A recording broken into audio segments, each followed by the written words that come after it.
David, 3-1 at the weekend, pleased with that, but you signed Luke Medley on a 6-month contract at the weekend. Did he put his hand up for a contract extension?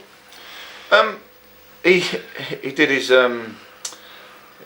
cause the world of good, certainly. I think in the previous couple of weeks people haven't really seen what I've seen and what I've acknowledged and what I know about the young man, but I felt on Saturday he certainly acquitted himself very well, and he's a young man, he's still got lots to learn, but I felt his performance on Saturday certainly deserves the credit he gets. 3-1, coming back from that 1-0 deficit at half time. Very pleasing to show that mental resilience away from home. I feel so. I feel that the players listened, and the motivation that we gave them certainly paid dividends.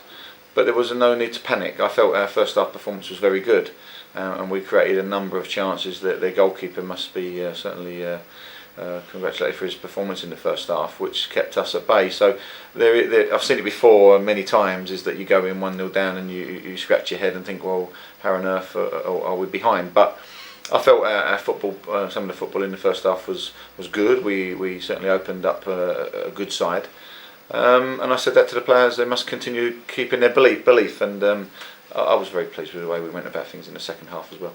Is that a marked difference between this side this year compared to last year? Maybe away from home, especially at the back end of last year, you did play well at times, but just didn't get those rewards. But being able to hang in there and get the rewards and then build on that, and that's what you did on Saturday. Well, as I said, on Tuesday night we I think the players were given constructive criticism, and certainly individuals cost us, individual errors should I say, cost us game. I didn't think we played poorly because we had 60% of possession at Fleetwood. So the telling factors are he's being able to nullify, eradicate those errors, and I certainly believe on Saturday we were firm. The penalty is a very soft penalty. The linesman gave it, the referee didn't give it.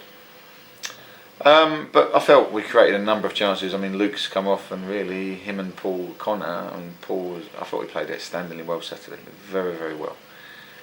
And the combination looked very good. Luke Medley has obviously grabbed the headlines. Who else stood out for you? You've mentioned there Paul Connor. Well, I think it was Alan Murray. His distribution was excellent on Saturday. We looked to counter-attack. I felt his distribution was good. The two centre halves looked more solid and played, But all I'll say is that it's going to take time for players to develop. Some have only been here 3 weeks, so when you're playing for a new club, a new style of football, perhaps, and getting your bearings, so it takes time, and that will only come, that will only prosper in the time that we're allowed to develop it. And I feel that the players have trained very, very well. They've worked very hard on the format we've been playing, and I feel that in all 3 games we've shown signs that we can certainly score goals. We must make sure that we're nice and tight and use our experience at the back. You've mentioned Alan Murray there. His injury worries behind him now? It seems to be. I think we've managed that well. That at the moment, it's not a case of crossing our fingers, but we've certainly looked after Alan and made sure that he's trained with purpose. And in that I mean that he hasn't overtrained. And I felt that there was some very, very good performance. I think Adam Smith on Saturday did a fantastic job for the team, with the boy Hankin, who's a tall right winger. There's not many of those around, and it was a good outlet for Kidderminster. But Adam Smith certainly matched him up airily and did a very good supporting role for the defence. And I think that was where we knew that there was a danger, and we spotted it. And I felt that the setup was very, very good, and certainly enabled us to have a strong counter-attack, but likewise progressive performance going forward. On moving to Field Mill, Adam Smith said he wanted regular first team football. That's the reason why he came here. Do you feel that now he's got that opportunity, he's taken it with both hands? He certainly has at the moment, and that's always a factor with wingers, because obviously we've I'm sure many fans over the years at certain clubs have said that they don't put in a performance and they don't do enough defensively. But I feel that Adam and both Louis, and I feel that Louis has been our best player over the 3 games. I will say that. I think that Louis Briscoe deserves a pat on the back, and that's sometimes dangerous. But he's worked effortlessly in pre-season. He knows where we need him to improve on, and the penny's dropped with. I felt at the end of the season, last season, he put in 10 very good performances, and I think he's carried on that. He's got that desire and that burning ambition to improve. And I feel his performance and his distribution has improved no end since probably the last month of the season last year.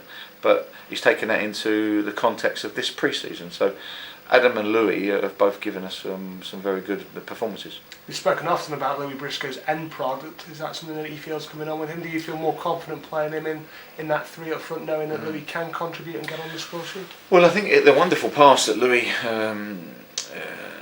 put into Paul Connor in the first half, if he'd have got a goal, we'd have all been, really congratulating Louis on doing a wonderful job. And he's learning when to release the ball and when to continue running with it. We know about his power with running with the ball, but I think his distribution is improving, and that's where we're trying to work on him in training. And he's listening, which is a huge factor. Injuries from Saturday? Any major news there?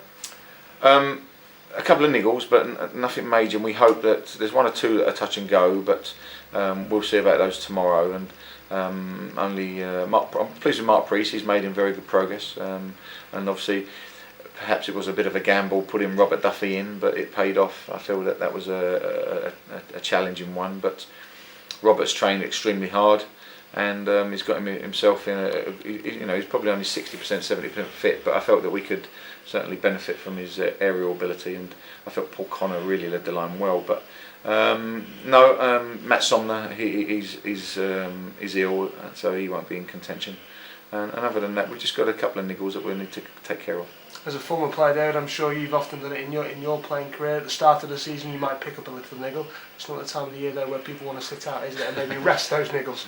It's not, but having been a former player, I know when people are playing with niggles, and I can't afford, and we can't afford to lose players being perhaps putting themselves on the line when unnecessarily so. We can't afford to lose players for 2, 3, 4 weeks, and you have to use your experience a little bit by saying to somebody perhaps if they need to step out for one game, I would rather that than lose them for 2 months or something like that with a serious tear or pull. So we're having to manage people, and the games have come thick and fast, haven't they? 3 games in a week, and some of those players will have tired legs, so it may be a time to freshen things up soon, because you will get a little bit of fatigue in, and I feel that our recovery rates are very good, so that all bodes well with after the pre-season that we've put in place. You utilised the loan market last season. Are you going to do that again this season? I used it because I needed to. That was a fact. At Christmas, when we had 8 or 9 injuries, I needed to bring in players, and there was only probably one disappointing one. That a player came out of the Championship that really didn't go as well as I wanted, and I feel that was a disappointment to myself. But the other ones were used for longer term loans because we needed them. We were down to numbers where it was an important month, and it can take time to gel. So it's at the moment I'm very pleased with the squad we have. I do feel that to be challenging in the top 6 to 8 that we're going to need to add to that squad sooner or later because of injuries and suspensions and really form, I suppose, to be able to be up there. But at the moment I'm delighted with the boys. Obviously we want to keep a clean bill of health, and obviously if we can add a little bit more quality in depth, then I'll be very pleased. Back to Field Mill midweek, Kettering, your thoughts? Kettering, a sturdy side, I would say. After the initial thoughts that they were going to have a tough time, they've certainly developed their squad and pushed the boat out in various areas. They've certainly signed some very good players, and it'll be a tough nut to crack. And they came here last year very content with keeping a point, not tried to win the game. And I probably believe that that's the way they'll set up again. With Paul Furlong around, he's a very talented striker with a vast experience, and they've got ample. They brought in a very fine player this week as well. So they've got the full back in there, and I feel that Kettering will be a top 6 side without doubt.